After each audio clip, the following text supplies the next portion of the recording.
story of my life this week heads all the way to Kiambu County. Call him Maich, an individual that is known to be a man of the people, not because of his qualification, but due to what he has gone through since childhood. Audrey Lord quotes, "You loved people and you came to depend on their being there. But people died or changed or went away and it hurt too much. The only way to avoid that pain was not to love anyone and not to let anyone get too close or too important. The secret of not being hurt like this again, I decided, was never depending on anyone, never needing, never loving." Born in a family of 6. Somewhere in Pumwani when I was living in Makadara. I was born on a very bright day, and that's why I'm always happy. And when I was born, I was given some names, and they called me Patrick Maina, my official names. But people don't know Patrick Maina, people know Maich. So that's the name that everybody in this country calls me. So I'm Patrick Maina, Executive Director, Fashion Mentors of Africa. We do mentorship in the whole country, and I've been doing a lot of training in this country. But for me to be who I am, I came from this family of 6, and my dad and my father are there. My dad came to Nairobi a long time ago. So apart from our firstborn and secondborn, we are 6 of us. All of us are born in Nairobi. In around 1980, we went to Dandora. So by that time I was in nursery school. So I went to Dandora and I schooled and I grew. Now the whole of my life I grew in Dandora. And life was so interesting. My father was fundo wa viatu, a cobra, in Ludhuli Avenue. And my mama alikuwa mwalimu wa nursery. Later akawacha, akaanza kushona nguo. Na alikuwa na duka Jericho. In the whole of my life, growing in this beautiful family, kwetu kwa familia kila mtu ni brown, extremely brown. I'm the only black person in that family. So sometimes unaweza dhania I don't belong to this family, because ukiangalia familia yangu unaona kila mtu ni brown. Ule tunakaribiana kufanana ni firstborn hivi kidogo, lakini hao ni brown. Mbona nasema hivi? Because maybe it might be the cause of what I've gone through. Kwetu wasichana ni 3, vijana ni 3.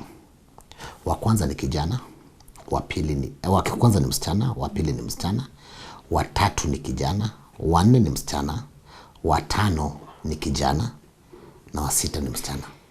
Kwa hiyo kwa vijana mimi ni wa 3, ni wa pili, second son in the family. Na kwa familia yote mimi ni wa 5. Maich's biggest challenge is lack of a father's love, an issue that had a negative impact in his life, hence affecting his self-esteem. It is often human nature for people to show favoritism, intentionally or unintentionally, and it is a practice that is unfair and fosters resentment in the children who do not receive preferential treatment. This being a wake-up call to all parents and guardians. So, wakati tulikuwa napewa majina based on my culture, kuwa kijana wa pili, I'm named after my mother's dad, ambaye origin yetu ni Udhaya, and my grandfather loved me a lot. So upendo yangu ilienda kwa familia, kwa grandfather, upendo yangu. Lakini upendo kwa familia sikupata, especially kwa baba, upendo wa baba.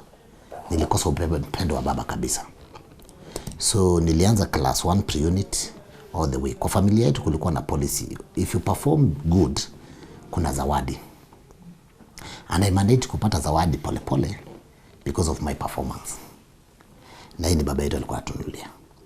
Lakini our last born ambaye alikuwa favorite ya baba yangu, anaitwa Peter Kavaria, the favorite boy.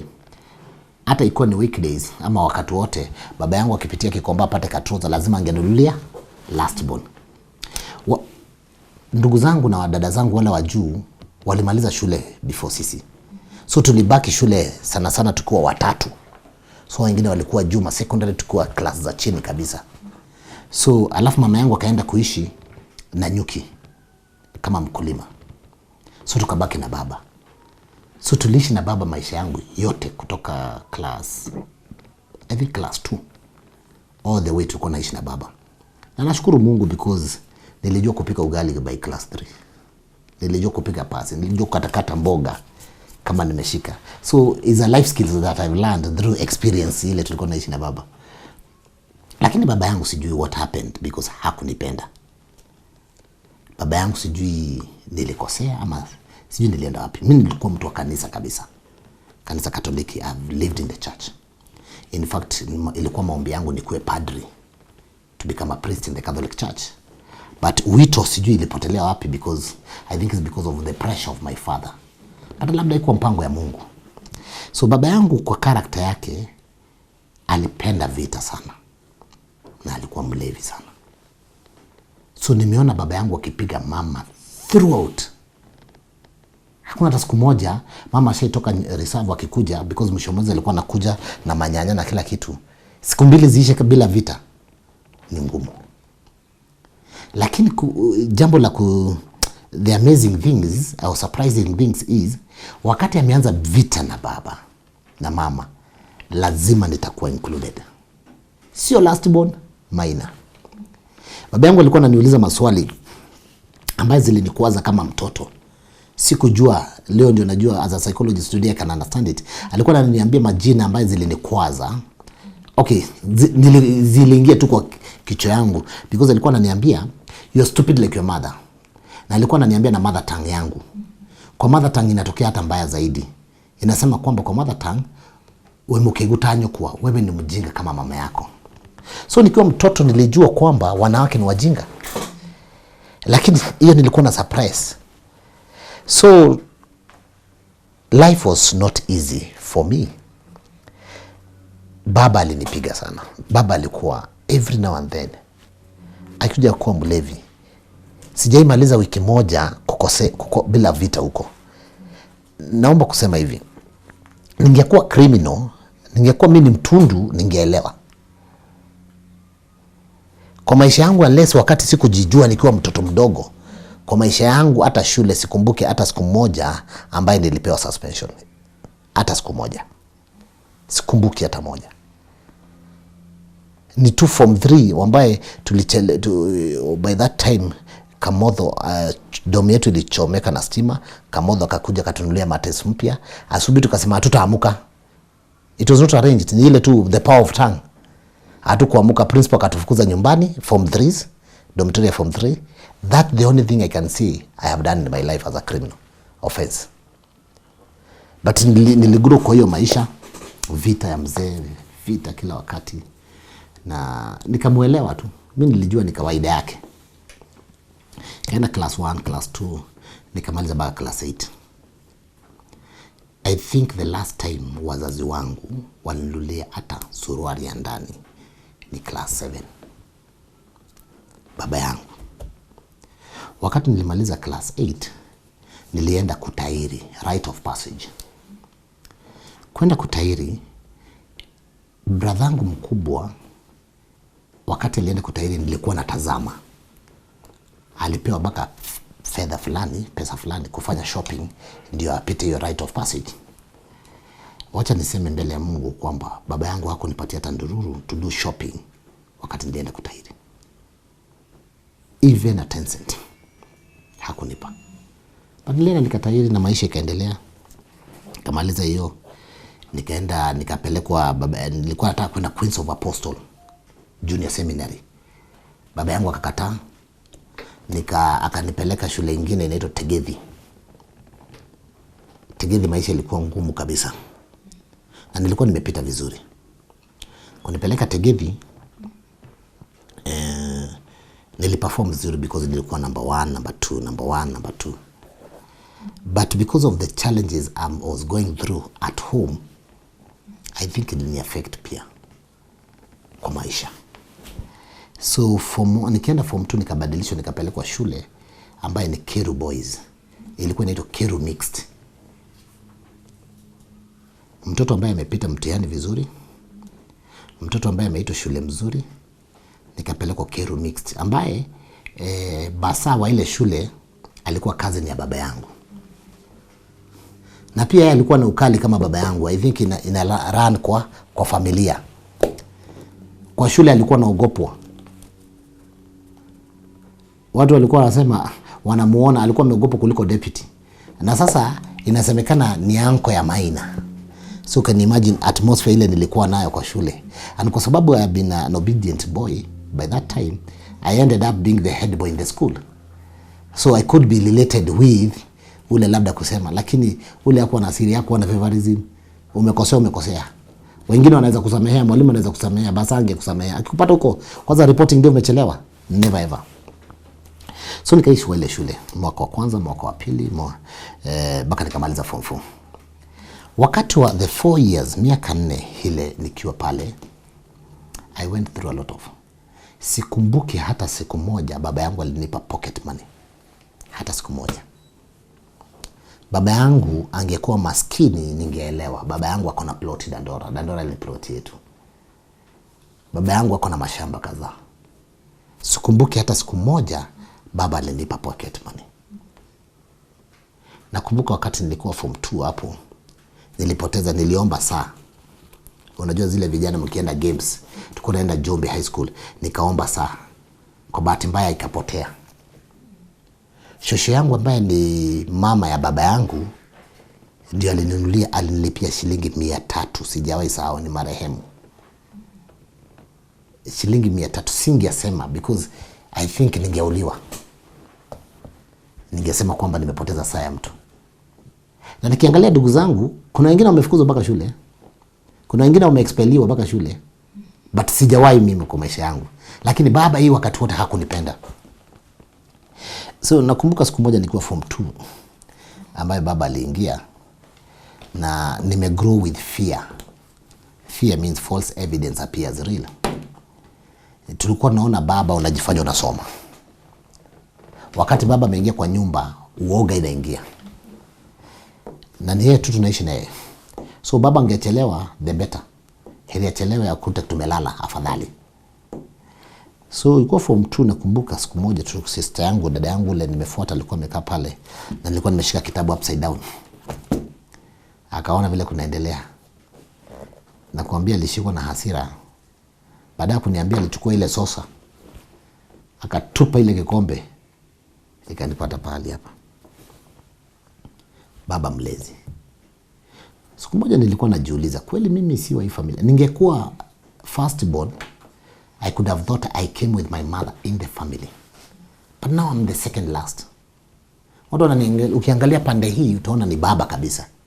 Kwa hivyo mama hakuenda nje. So this is my father. I'm double convinced. Huyu ndio baba yangu. Lakini vitendo ambavyo alinitendea ni mingi zaidi.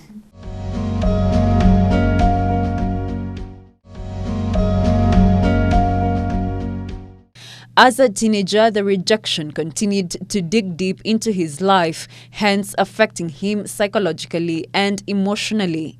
Tukiwa form 3 nakumbuka siku moja nilitoa hasira. Walipigana tu na mzee. Vita ikaanza because nimezoea vita. Vita imekuwa mingi. Yes, vita ilikuwa napiga watoto karibu wote, lakini mimi lazima ningia. Kwanza wakati tulibaki tukiwa watoto watatu, my sister Wanjiko, myself and Kafaria, I think vita ilikuwa so much. Ama sisi dada zangu wakubwa wakikuja, wakati wamefunga shule holiday, wajui nini inaendelea huku. It's worse. Mwaka siku moja baba alichukua panga katupa ikapata mguu. Huyu ni baba. And maisha ilikuwa ngumu. Maisha ilikuwa rahisi. Lakini mimi nilielewa tu. Lakini sikujua kuna vitu zimenidhuru mimi kama mtoto. Because heri ningebaki shule kuliko kwenda nyumbani. Heri ningebaki. Kutoka form 1 to form 3 sijaikuta baba yangu amekuja ama ameambia wengine wakuje visiting. Lakini ndugu yangu ule last born akakuja form 1 ile shule nilikuwa. That's the time I saw my parents coming for visit. Hata siku moja either visit sijaipata either. So ni mtoto alipelekwa shule na So all this I didn't know, I developed something called devious behaviors. Nikiwa form 2 nikatoboa masikio. Kumbe natafuta, I want to belong, I want to be felt. Nikiwa form 2 nikakuwa dancer. Nikiwa form 2 nilipata reggae damu. Nilikuwa mtu wa reggae damu. Kumbe I'm trying to fight zile napitia nyumbani. Ndiposa naonanga vijana siku hizi, naona some behaviors pale zinatoka. Nilikuwa kanisa throughout church. Vitu ambazo zimenijenga values zangu ni kanisa, and especially Muji wa Furaha. We used to go during the holiday Muji wa Furaha, and we used to have so many. Muji wa Furaha iko Thika Road. Ilikuwa seminars za vijana wote Kenya wa kanisa. Nikiwa shule, nikiwa nyumbani Dandora, singechelewa kanisa, singechelewa kutoka kanisani. Anytime nimeenda kanisani alafu nimechelewa, nikute mzee amefika, ingekuwa ni vita, na nilikuwa kanisani. Wakati wa Easter kunakuwa na wakati kunakuwa na misa ya usiku ambaye Yesu aliosha watu miguu. Inakuanga usiku. Na nilikuwa mtoto misa, altar boy. Singekuwa altar boy during that time because ilikuwa inaisha around saa 4 usiku, saa 5. Because hata nikimwambia akifika kabla sijafika ni shida. Nakumbuka siku moja baba yangu aliniambia, tutaona hizi kanisa zitakupeleka mpaka wapi. Lakini mimi sikuacha kanisa, nikaendelea. Nikamaliza form 4, sikuweza kutumu marks za kwenda university. It was so hard for me. I didn't know. I was bright boy, but kumbe something was affecting me, like affect baka studies zangu. Na nikapata D+ in form 4. Kupata ile alama ya D+ in form 4, baba yangu alinipeleka Nanyuki nikalime. Nikakaa sehemu Nanyuki, sehemu inaitwa Matanya, kulima. Na nikakaa hapo. Before that, wakati nilimaliza class 8, ndio nisifikie sistangu. Nilipita vizuri, lakini ndio nisifikie sistangu. My dad alinipeleka Nanyuki ni repeat. Nika-repeat and I became the best student. Ndiposa nipeleke Tegedi. Na angenipeleka a good school because I had qualified for that. But he did not want. So, wakati nilimaliza shule na nikaenda Nanyuki, I found myself I'm talented in organization na vitu kama hizo. So nyumbani tulikuwa napanga, tunaita vijana, sijui vijana wanalima kama eka moja, tunatengeneza kama muratina hivi. Watu wanalima alafu tunapika chakula ile kusaidiana kijijini. Ilikuwa a tradition ambayo ilikuwa mini. So I could organize that. So baba yangu aliona mfanyikazi. So mwezi wa kwanza, wa pili, wa tatu hadi mwezi wa 8, baba yangu hata hakuniambia ni repeat. Baba yangu hakunitajia kitu ya college, hakuna kitu alinitajia. So nikajua maisha yangu yote imeisha. I becomes garbage. Na nikaka huko kama kawaida, na nikaendelea na maisha. Sistangu mkubwa ndio alikuja. Na sistangu akanipa pesa. Nikatoka huko, nikatoroka. Nikakuja kuishi na sistangu Zimmerman. Nikanaishi na yeye siku chache Zimmerman. Baada ya hayo tukaenda tukachukua nyumba moja. Kwanza tulienda hadi Dandora. Nikachukua kanyumba kamoja niishi. Kadogo kabisa. Ndio niweze kuishi. Na sistangu alikuwa naishi tu kando. Akahama, akaenda Zimmerman, tukaenda kukaishi na yeye. Na sistangu mkubwa alinishikilia kwa maisha. In fact, mtu ambaye anajua all what I've gone through ni sistangu mkubwa. Sistangu mkubwa anaweza kuambia hata vita, hata wakati ndawaambia tukiendelea, pale nilifukuzwa nyumbani kabisa. Anajua vita yote. And nikaweza kupata nafasi ya kwenda college. KCT, Kenya Industrial Training Institute. Iko Isili. So what we did, tulikuwa tunachukua ile rent ya ploti. Tulipanga na mama because mzee angeitikia. So pesa ya plot vile ililipwa ya kwanza, nilienda nikalipa college mbio.